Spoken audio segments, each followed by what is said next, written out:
আসসালামু আলাইকুম প্রিয় দর্শক, আপনাদের সবাইকে স্বাগত জানাচ্ছি। আজকের সংক্ষিপ্ত আলোচনায় আমরা কথা বলবো একটি গুরুত্বপূর্ণ সমসাময়িক বিষয় নিয়ে, ফেক নিউজ বনাম দায়িত্বশীল সাংবাদিকতা।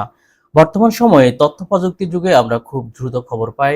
ফেসবুক, ইউটিউব, অনলাইন পোর্টাল সব জায়গাতেই মুহূর্তের মধ্যে খবর ছড়িয়ে পড়ে, কিন্তু এই দ্রুততার ভিতরে একটি বড় সমস্যা তৈরি হয়েছে, তা হলো ফেক নিউজ বা ভুয়া খবর।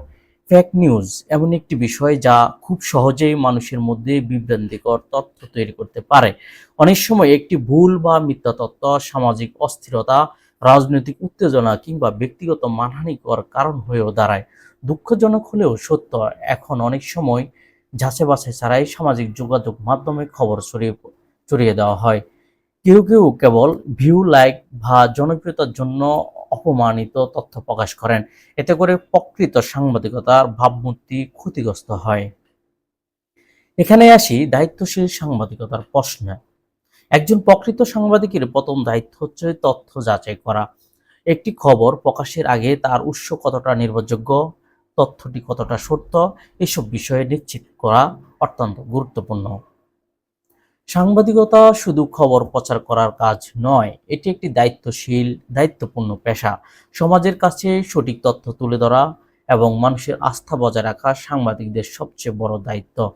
আমাদের লক্ষ্মীপুর সহ দেশের বিভিন্ন জায়গায় অনেক সময় দেখা যায় সামাজিক যোগাযোগ মাধ্যম গুজব ছড়িয়ে পড়ে। পরে দেখা যায় এই তথ্যের কোনো সত্যতা পাওয়া যায় নাই, কিন্তু ততক্ষণে মানুষের মধ্যে বিভ্রান্তিকর তৈরি হয়ে যায়। এক্ষেত্রে শুধু সাংবাদিক নয়, সাধারণ মানুষেরও দায়িত্ব রয়েছে। কোনো খবর দেখলেই এটি শেয়ার করার কথা ভাবার উচিত, খবরটি কতটা সত্য, এর উৎস কি।